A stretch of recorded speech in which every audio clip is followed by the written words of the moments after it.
Rasulullah SAW pernah bersabda, sungguh rezeki yang engkau terima itu, pertolongan Allah yang engkau terima itu disebabkan karena orang-orang lemah di sekitarmu.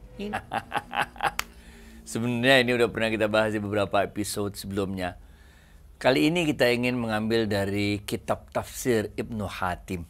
Nah, Rasulullah SAW pernah bersabda, di dalam kitab tafsir itu disebutkan, dinukilkan sebuah hadis. Rasulullah SAW pernah bersabda, apabila engkau bersungguh-sungguh menyibukkan dirimu untuk mengejar sesuatu yang telah dijatahkan oleh Allah, sesuatu yang telah diatur oleh Allah untuk dirimu, udah pasti dapatnya, benar gak?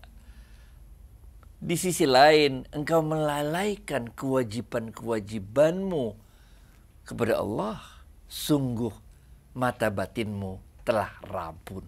Ini men, rezeki itu udah ditakar, nggak bakal kutuker. Pelajaran kita tahu episode pertama, rezeki udah ditakar, nggak bakal ketuker.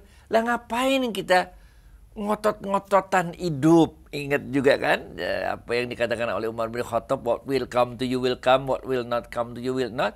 Kan sama juga kita mau nonton bioskop misalnya nih, atau nonton pertandingan final bola, nah bener gak? Itu stadion masih ditutup, udah ditulis di situ, pintu dibuka pukul 19 misalnya, oke? Lah ini belum pukul 19, ente udah sibuk demo lagi di depan pintu bioskop, bener gak? Buka. Belum jamnya, men. Ngapain lu ngotot-ngotot? Lu pakai, kita buat strategi bagaimana caranya supaya pintunya bisa dibuka pada jam 19. Nggak usah pakai strategi, nggak usah pakai pening-pening. Emang pintunya bakal dibuka, bener gak? Begitu juga dengan rezeki, bener gak? Udah ditakar, nggak bakal dituker, bener gak? Bahwa pintunya udah buka, lu nggak mau masuk, salah lu, bener gak? Pintu udah dibuka, lu masih aja di depan nggak mau masuk-masuk. Sama juga kayak ingat kayak cerita kita di episode berapa, gue juga lupa lah pokoknya. Yang kayak kita pergi kondangan makan prasmanan, bener gak? Udah disediain makanan, tapi lu nggak mau ngambil-ngambil, lah bagaimana ya nggak dapat makan? Itu sebabnya Rasulullah SAW mengatakan dalam kitab tafsir Ibnu Hatim itu disebutkan, mereka-mereka yang menyibukkan dirinya untuk mengejar sesuatu yang sudah pasti ditentukan oleh Allah, dan pada saat yang sama melalaikan kewajiban-kewajibannya kepada Allah, sungguh mata hatinya telah rabun. Mau terjemahin rabun, mau terjemahin buta, terserah dah. Artinya kita sudah dipermainkan oleh dunia, benar gak? Kita telah dipermainkan oleh dunia, seakan-akan Allah berlepas tangan atas rezeki kita, seakan-akan Allah berlepas tangan atas nasib kita, benar gak? Sehingga kita harus menyibukkan diri kita, dan sampai-sampai kesibukan kita itu meninggalkan apa-apa yang wajib kita lakukan.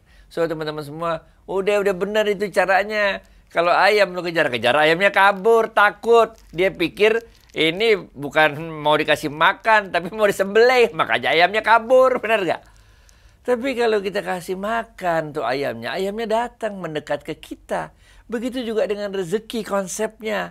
Kita harus undang rezeki itu datang kepada kita. Nah, ini. Kita harus undang pertolongan Allah itu datang kepada kita.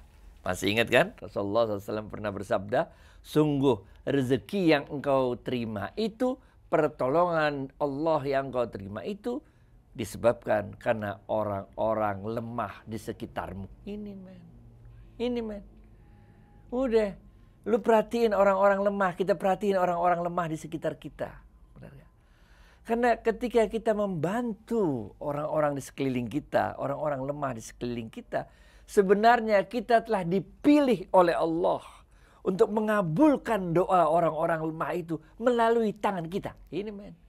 Itu orang-orang lemah itu gak punya uang, gak punya rezeki, dalam kesempitan, ada yang sulit segala macam. Dia doa sama Allah.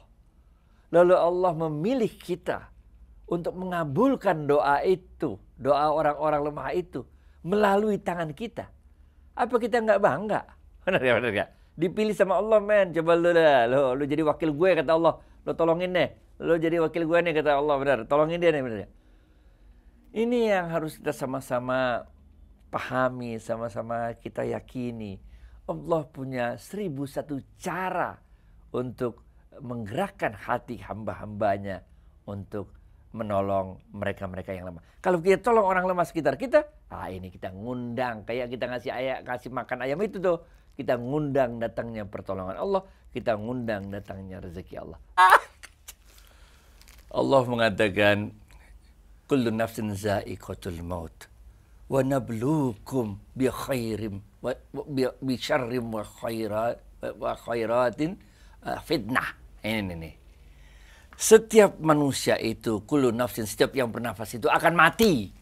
Ini nih peringatan bahwa kita tertitik dah. Tapi sebelum kita mati ini Allah mengatakan dalam ayat tersebut, akan aku berikan kepadamu kesenangan dan kesulitan sebagai fitnah. Jadi kita miskin ya cobaan, kita kaya ya cobaan. Benar gak? Ingat gak episode yang berapa juga gak tahu udah ingat gak?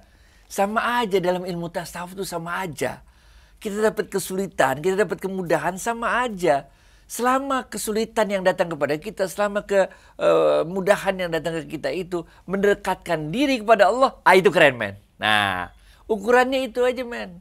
Ukurannya bukan soal kaya sama miskin. Ukurannya bukan soal kita lagi sempit apalagi lapang.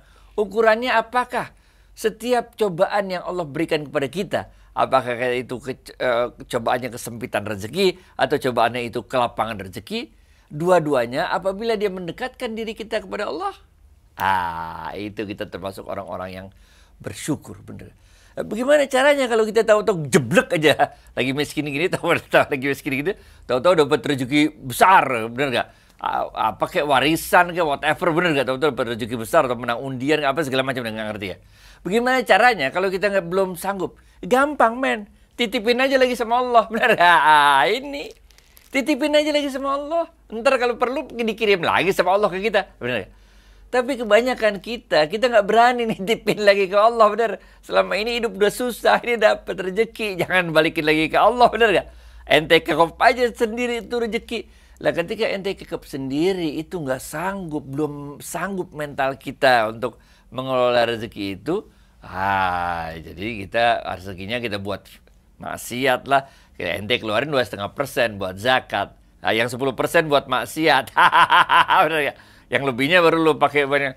Udah men, kalau belum sanggup, ente tiba-tiba dapat rezeki banyak belum sanggup, titipin aja lagi ke Allah dah.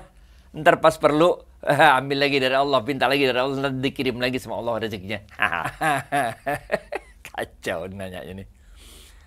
Orang zuhud adalah orang yang sederhana dalam hidupnya. Biasanya zuhud juga dilekatkan dengan sifat qanaah, dengan sifat selalu merasa cukup dengan apa yang diberikan Allah kepada kita. Orang sederhana itu bukan orang miskin. Ini men. Bukan orang miskin. Orang sederhana itu bukan soal harta aja, benar gak? Misalnya dalam berpakaian pun, kita sederhana-sederhana aja lah. Juga kita nggak boleh diberikan oleh Allah, dititipkan oleh Allah rezeki yang cukup, lalu kita sengaja nggak mau tampil dengan level kekayaan kita itu, sehingga kita sengaja penampilannya kita kayak orang miskin. Jangan juga gitu, benar ya? Zuhud artinya sederhana dalam segala hal, benar ya? Dalam ilmu juga kita sederhana, dalam kita infak sodakoh sederhana men. Bukankah Rasulullah SAW mengatakan dalam hadisnya, Allah lebih menyukai perbuatan yang kecil tapi terus menerus daripada perbuatan yang besar tapi sekali-sekali. Ente cuma untuk show off doang, kasih sedekah banyak, semua orang tahu, masukin media massa, keren, hebat. Tapi cuma sekali-sekali, bener gak? Lah mendingan orang yang dikit. Ingat gak kita pernah bahas dulu dalam episode? Seringkali orang yang miskin itu lebih dermawan daripada orang yang kaya. Duit di kantong cuma ada 100.000, bener gak? Dia beliin lah 100.000 itu 50.000 buat makanan temennya, 50.000 buat kita. Ingat gak kita waktu dulu sekolah? Duit cuma segitu-gitunya, tapi kita mampu 50% kita dari uang yang ada di kantong kita kasih buat nraktir teman kita. Coba ente udah kaya, sanggup apa? Duit ada 20 miliar, 10 miliar ente kasih orang lain. Ini menunjukkan bahwa orang yang miskin itu seringkali lebih dermawan. Nah, kita menempatkan zuhud ini bukan berarti kita belagak miskin, nggak boleh. Nggak boleh juga belagak kaya. Karena zuhud itu maknanya be yourself. Nah, ini penting, men. Be yourself. Jadilah diri kita sendiri. Nah, ini yang kita sebut dengan zuhud. Zuhud itu adalah orang sederhana dalam segala tindakan-tindakannya. Back to you. Assalamualaikum.